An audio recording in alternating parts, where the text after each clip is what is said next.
Optimal salt levels may help improve your sleep, energy, focus, exercise performance, heart health, waist size, happiness, dietary satisfaction, and more. If you're still living in the times of a low-salt diet, it may be time to move on. You're listening to Menopause Natural Solutions, episode 114, What's the Deal with Salt?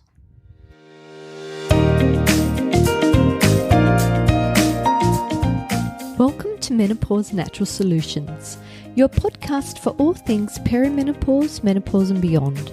Stay tuned as your host, naturopath Jennifer Harrington, explains how to use natural therapies to find your ultimate health and happiness during your transition.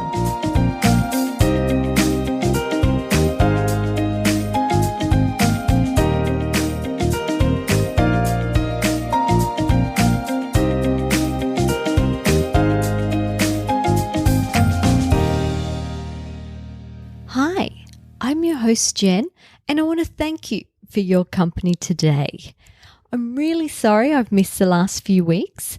I've been busy totally transforming my menopause makeover program. I've been listening to the feedback from previous groups, and the most common request was for more time with me. So in this February's intake, I've increased from 3 to 8 live sessions with me. As I'm recreating the program, I've moved the start date from Monday the 7th to Monday the 14th of February to give me an extra week to make sure this next group is the very best yet. So if you haven't joined the wait list yet, can I recommend you do so now so you don't miss out on this menopause transforming program. The program includes 4 weeks of nutrition education. It's time to ditch the old misconceptions about food, such as the low-fat diet or the low-salt diet, and move with the times to experience a new level of health. Many of you may still believe a low-salt diet is a healthy diet, but not all of you. There are those that consume it liberally and those that go out of their way to avoid it. As it's such a controversial topic, I wanted to break it down today so you have a better picture of what's really going on. I also wanted to say that the information discussed is a general guide, and I'm not taking you as an individual into account.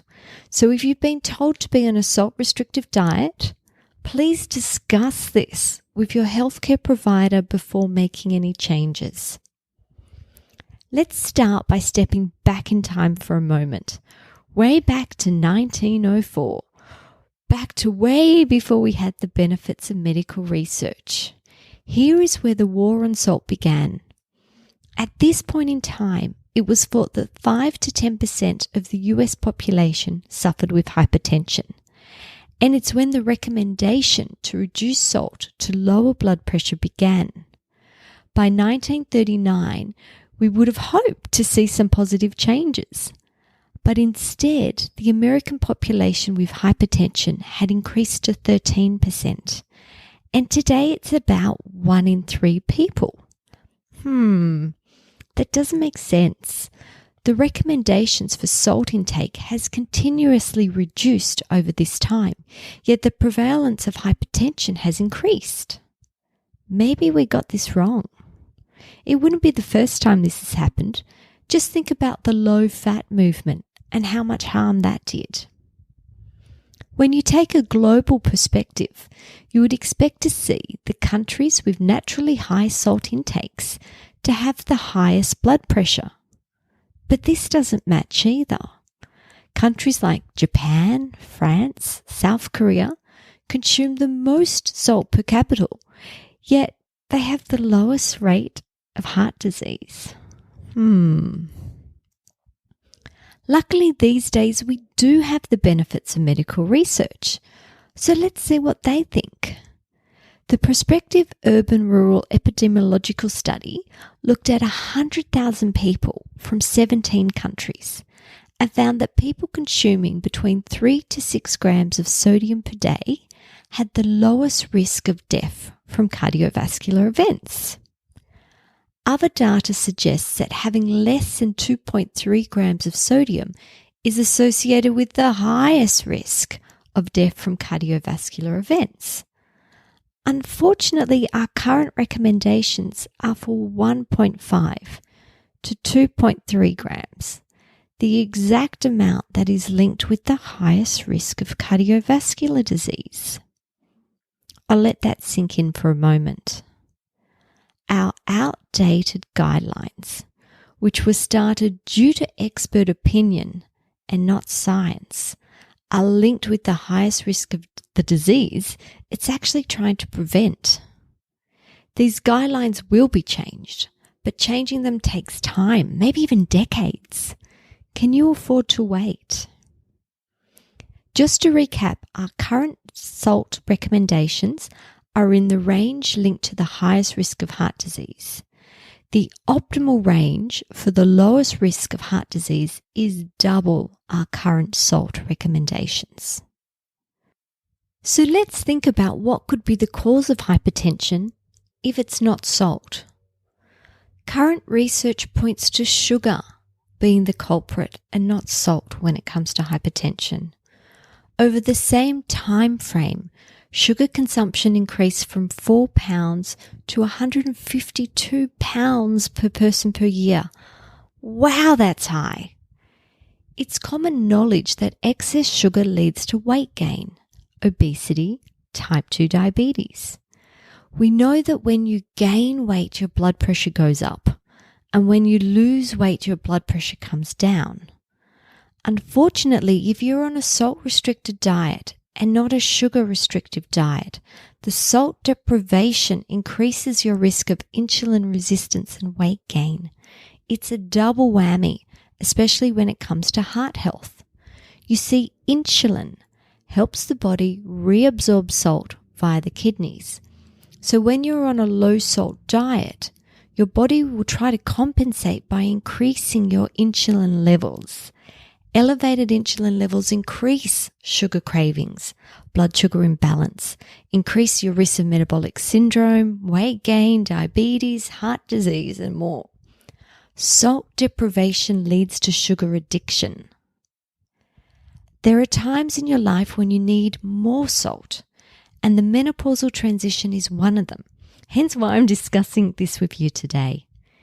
If during your transition you've been experiencing hot flushes, night sweats, or excessive sweating in general, you are losing salt. If you are experiencing heavy menstrual flow in perimenopause, you're losing salt.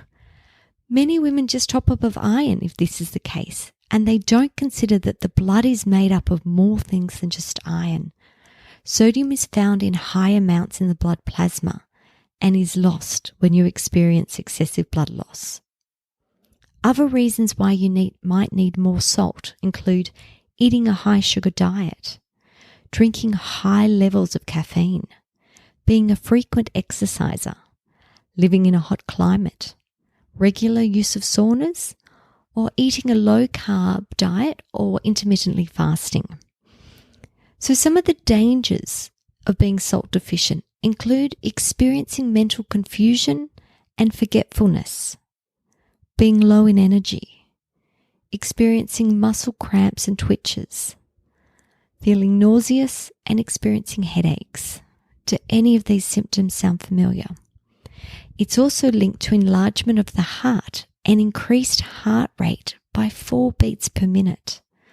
Being low in salt also increases arterial stiffness. It increases cholesterol, especially the LDL or the bad kind. It increases triglyceride levels. It compromises kidney and liver function and may even contribute to the development of fatty liver disease. It increases insulin resistance and its associated complications that we've already mentioned. It increases your risk of dehydration and heat stroke. It increases your risk of osteoporosis. Now, this might be a new one for some of you, as salt is stored in your bones and contributes towards bone strength. When you're low in salt, your body will pull your salt reserves from your bones, weakening your bones. Low salt's also linked with increases in the risk of developing an addiction. And even if sodium did reduce blood pressure, it still would not be worth it when you weigh it against the dangers of being salt deficient.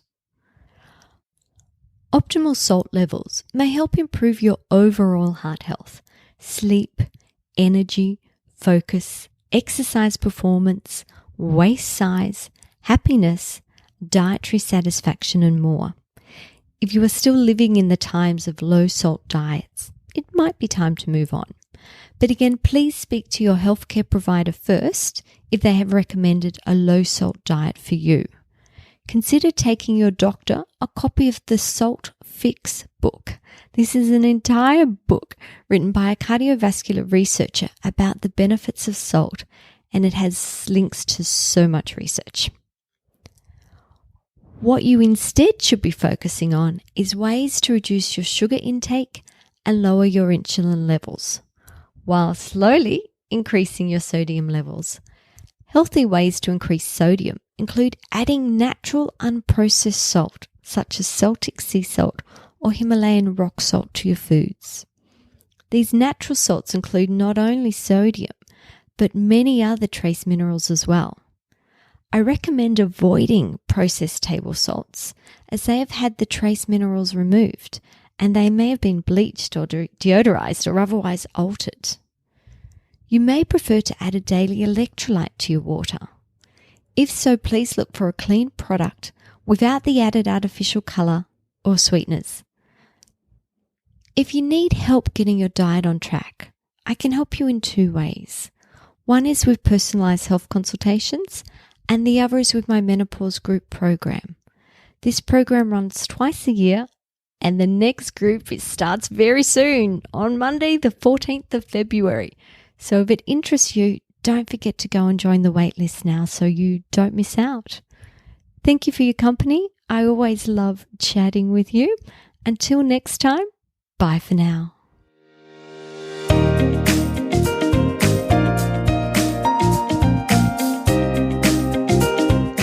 Thank you for listening to Menopause Natural Solutions.